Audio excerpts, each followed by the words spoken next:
Le ministère de l'Éducation nationale publie les indicateurs de valeur ajoutée des lycées. Dans la Drôme, 2 établissements de l'enseignement catholique sont aux 2 premières places des lycées généraux et technologiques. Pour les lycées professionnels, l'enseignement catholique occupe les 3 places du podium. Jacques Bouteille, directeur diocésain de l'enseignement catholique, décrypte ces résultats. Alors forcément, on peut être satisfait, ce d'autant que ces statistiques ne sont pas fondées que sur le pourcentage de réussite au bac, mais sur la valeur ajoutée.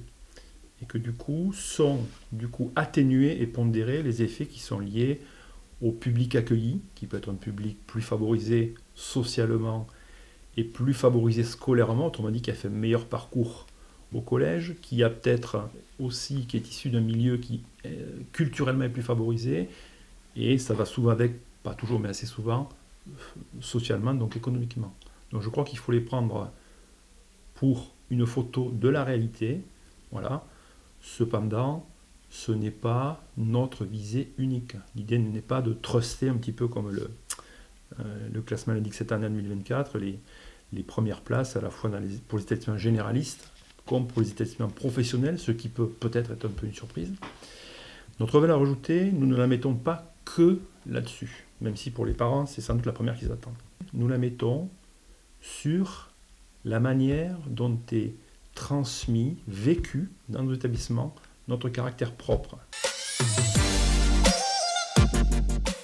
Ce qui vient de la liberté scolaire qui nous est donnée, cette liberté scolaire, elle est faite pour nous donner une liberté, une manière de répondre aux enjeux éducatifs et pédagogiques. Et il me semble que les enjeux éducatifs et pédagogiques aujourd'hui, particulièrement, ils se posent sur 2 zones.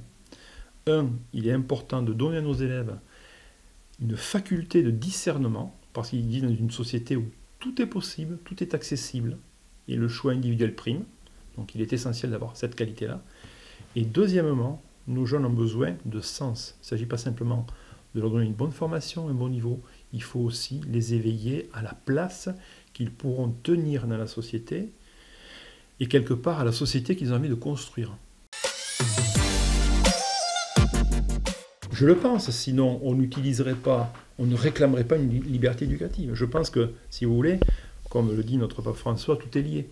Donc lorsqu'on est mieux dans sa tête, parce qu'on se sent mieux équipé pour choisir, parce qu'on a le monde qui est le nôtre, on y voit plus clair, je pense que ça mobilise davantage sur les activités scolaires, le travail et donc les réussites. Donc pour moi, si vous voulez, voilà, l'un entraîne l'autre. Autrement dit, l'éducatif n'est jamais déconnecté du scolaire et l'un agit sur l'autre. Il y a une qualité d'enseignement, c'est sûr. Il y a une qualité d'enseignement qui est sans doute tout à fait équivalente dans les établissements publics. Je crois qu'il faut quand même rester sérieux. On n'a pas le monopole de la qualité d'enseignement.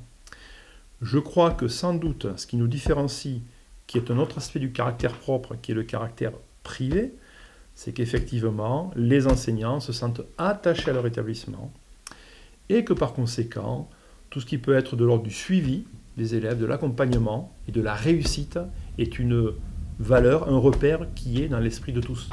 Autrement dit, si je veux prendre une illustration concrète, on est enseignant à l'IND avant d'être un enseignant de l'éducation nationale. Et peut-être que ça, dans l'enseignement public, ce n'est pas aussi affirmé. C'est aussi la structure interne du recrutement, de l'attachement aux établissements, qui explique aussi, sans doute, un engagement qui est différent et qui fait que, sans doute, ça retentit, cela aussi, sur les résultats finaux. L'image sociale de nos établissements, c'est des établissements plutôt en ville, bien qu'il n'y en a pas qu'en ville, plutôt en centre-ville, même s'il y en a quelques-uns en périphérie, et du coup, on ne nous attend pas sur le secteur professionnel. Et parmi les 5 premiers, eh bien, il y a nos 4 lycées professionnels. Tous les 4 sont dans les 5 premiers, et les 3 ou 3 premières places. Bon. Alors je m'en réjouis aussi, ce d'autant que nous souhaitons développer les lycées professionnels.